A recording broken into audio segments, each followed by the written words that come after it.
Hi friend, good morning. काफ़ी दिनों से हम लोग एक चीज़ की समस्या, बहुत बड़ा समस्या था, उसके बारे में हम लोग डिस्कस करते थे और वो है नल जल। नल जल को लेकर के काफ़ी समस्याएं आई बीच में, अभी भी समस्याएं हैं। कहीं नल टूटा हुआ है तो कहीं पाइप का लीकेज है, जिसके वजह से बहुत सारे जगहों पे पानी नहीं चल रहा है। तो देखिए, कोई भी एक सिस्टम होता है, सिस्टम के अंतर्गत रहना पड़ता है और सिस्टम के अनुसार ही चलना पड़ेगा। ये बात सही है।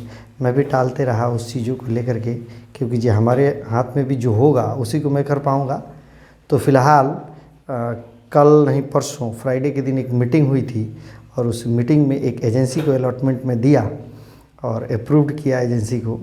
तो सम्राट इंटरप्राइजेज करके एक एजेंसी है जो बरौली का है, उसको अप्रूवल मिला है।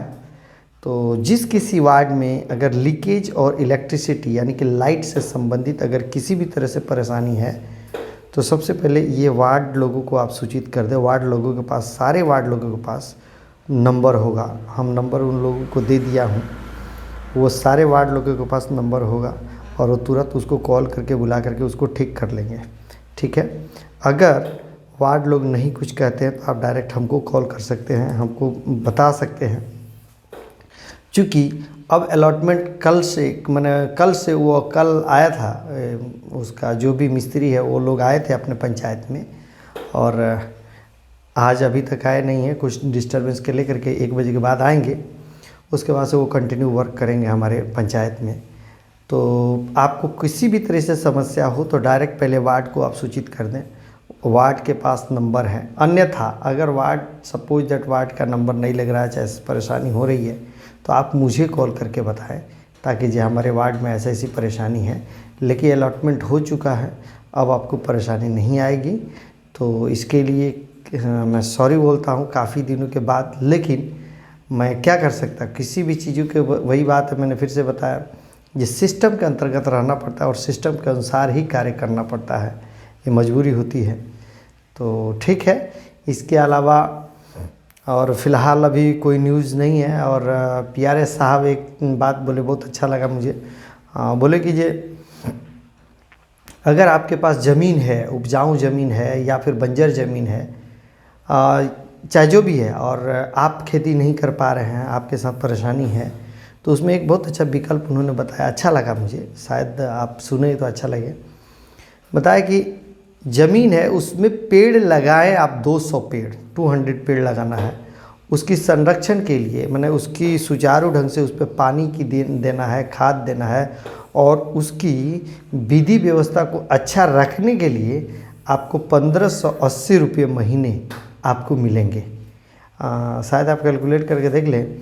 अगर खेत में पेड़ लगाते हैं, 200 पेड़ लगना चाहिए, 200 से कम होगा तो नहीं होगा, 200 पेड़ लगना चाहिए। उसकी संरक्षण, उसकी सुविधा, उसकी रख रखाव के लिए 1580 रुपये महीने आपको मिलेंगे, और उसमें से मिनिमम 180 पेड़ जीवित रहना चाहिए।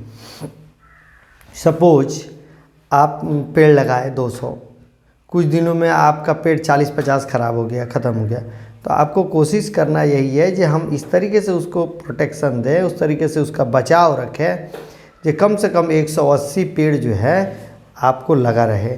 उसमें 4 साल तक आपको पेमेंट मिलेंगे, 4 ईयर्स, 4 साल तक 1580 रुपये महीने। हमको लगता नहीं है कि आप कैलकुलेट करके देख लीजिए कि 1580 रुपया इंटू 12 करके देख लीजिए, उतने साल में आपको नहीं देता होगा अभी के समय में, लेकिन गवर्नमेंट दे रही है पेड़ लगाने के लिए। अगर आपके पास परेशानी ये है कि पेड़ नहीं है, तो उसके लिए भी आप कहेंगे तो मैं पेड़ का भी मुहैया करवा दूंगा।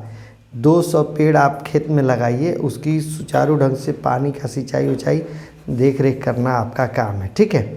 लेकिन इतना ध्यान रखिएगा, ये जो 200 जो पेड़ लगेंगे वो फलदायक नहीं होंगे, मतलब कि वो फल के संबंधित नहीं होंगे, वो दूसरे टाइप का पेड़ होगा जो कि सिर्फ उसका लकड़ी को बेचा जा सकता है। दूसरी बात, वो कल के डेट में जो लकड़ी होगा वो सरकार का नहीं है, वो आपका है। 4 साल तक उसको अच्छा रखने के लिए सरकार पैसा दे रही है।